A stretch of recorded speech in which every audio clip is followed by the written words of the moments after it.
Good morning. Well, it's great to hear from Julian that farmers are still required, and from the urban systems that he described, I'm coming from you from the untamed wild wilderness of the West Coast. So I've been invited to talk to you today about the consumer impact on strategy. So I'd like to cover off a few different things first of all, but for some of you, you won't be familiar with Westland milk products, so I'll give you a bit of background about that. And particularly in terms of consumer products, I'm going to talk about Westgold. So one of our consumer products that we make is butter, and I'll tell you the story about how that evolved for us. And then come to talk about, for us, how that story and how Westland's heritage and history has really led us to develop our purpose and ultimately led to the strategy that is setting Westland, we believe, on the right track for the future. So first of all, who is Westland?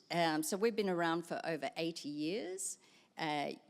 We were established in 1937 and came about through a real desire to remain independent.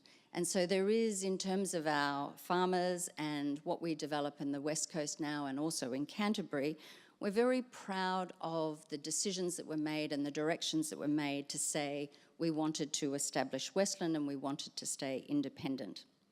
We are the second largest dairy cooperative in New Zealand and the third largest dairy processor, and we collect milk from predominantly the West Coast but also from Canterbury.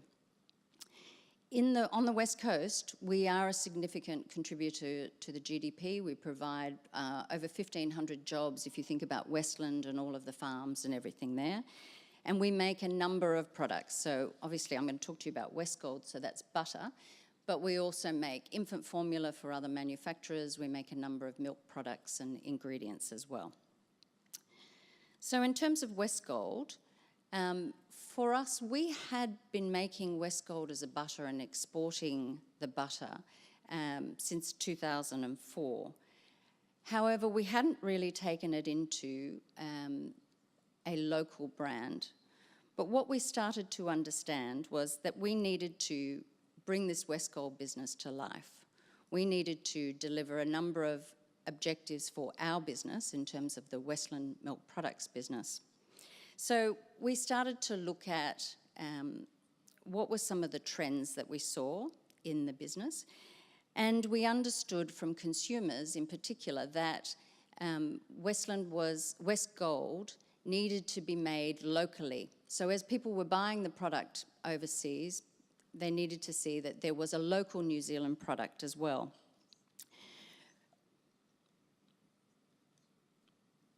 So sorry, just go back to that. So in terms of the other information we found out, we also knew that people were looking for a real authenticity about the product and also understanding the provenance and being able to understand the traceability of all of the product.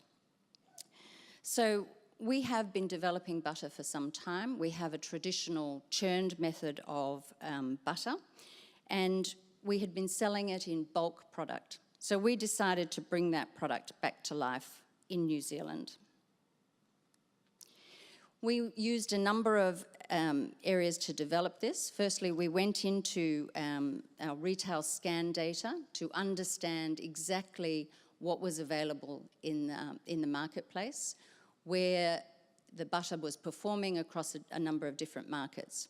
We also went into consumer research, and we understood that people were looking for a real sense of indulgence.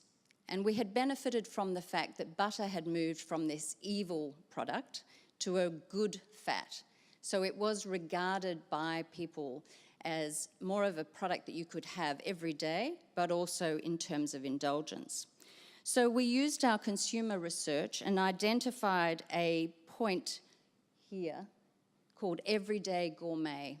So we knew there was a very competitive market, but we also identified from the research that there was a spot that we could find in this marketplace to put Westgold together.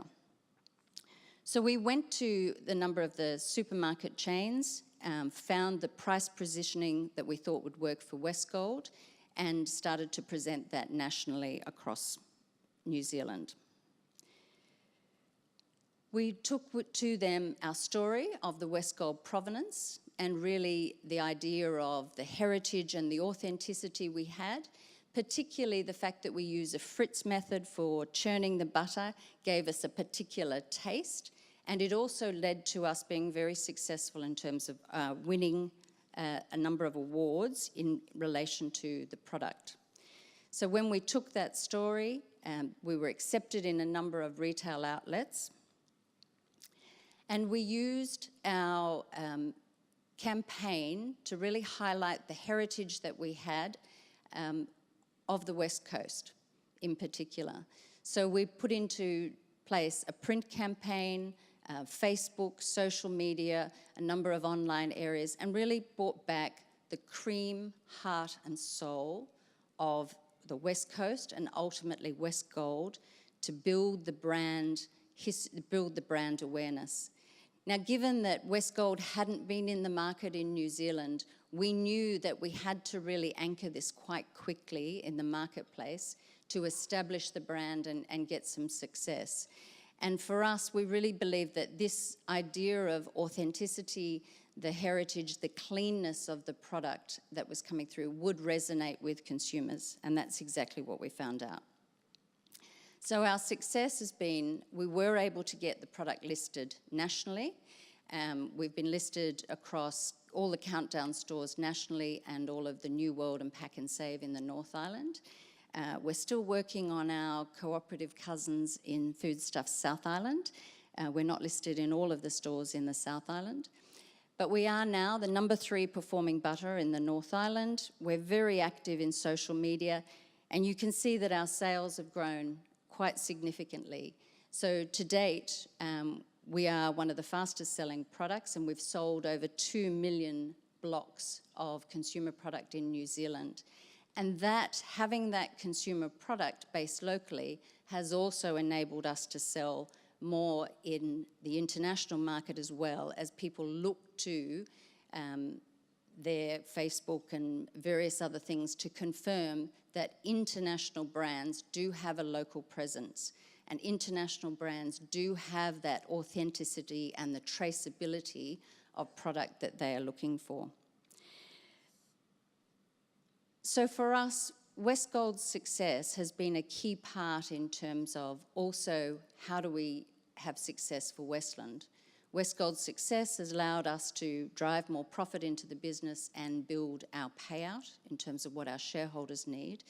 But it's also developed for us really understanding what is the purpose. And by that I mean, what does Westland stand for? And what do the people in Westland who get up every day want to be doing? And once we had developed Westgold, we started to have a good look at what is the purpose of the organisation and what is it that we wanted to stand for. And there were a couple of things that really came out as we started to do the research. And we did that research through building a number of key words and developing those with our stakeholders. The 3 that came out were nourishment. And again, if you think about what that can be, it's, as we've heard before, around the importance of nourishing the land, but it's also, as a business, of nourishing people, how we nourish the community, given the importance of Westland on the West Coast, our customers in terms of how we build the right products, and also our consumers.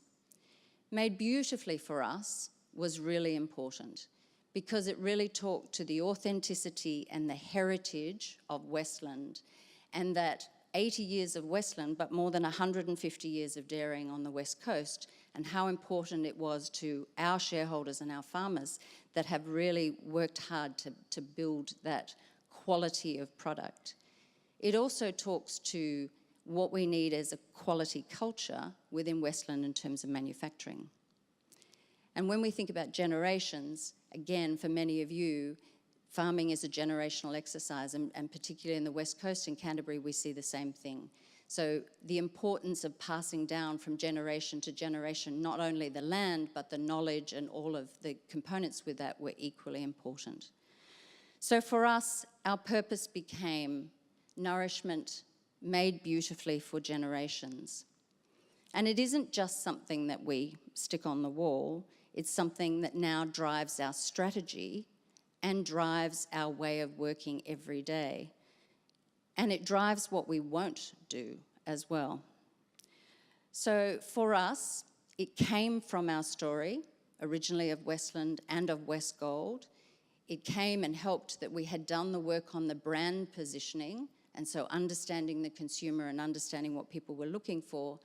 But it really also allowed us to engage not only staff, but all of our stakeholders. And for us, we think as an organisation, it builds resilience. And given the kind of environment that Julian's talked about, it sounds like we're going to need even more resilience than we had in the past. So for us, it helps us understand who we are, what we've achieved, and importantly, what we'll stand for. It gives the clarity of purpose, drives our strategy, engagement, and strengthens our resilience as a company. We also think, to come back to the theme about how does it lead to consumer strategy, we also think that it's helped attract and develop new opportunities. So for us, we've recently developing a joint venture with Southern Pastures, New Zealand's largest institutional farmland fund. And that joint venture will introduce the opportunity to produce and distribute milk products that will be free range with grass-fed cows that meet very high values covering human health, sustainability, the environment, and human rights. So for us, this really does capture the idea of nourishment made beautifully for generations and meets the consumer needs that we've identified around really clean label, full traceability, and people understanding the heritage and authenticity. So we are very much listening to what consumers want, developing the appropriate products and the strategies to meet that. So to summarise, for us, having had the success of Westgold has shown that we can bring these consumer products to life if we really understand what the consumer is looking for, if we really understand the market in which they're operating. We have, from that brand and from the understanding of our West Coast and Canterbury shareholders, developed a purpose which now clearly drives our strategy and our future. And we believe that purpose can have an impact on the future consumer products. For us, it really is important to understand how purpose can make a difference to our business and how it can make a difference to the value that we create for all of our shareholders. Thank you.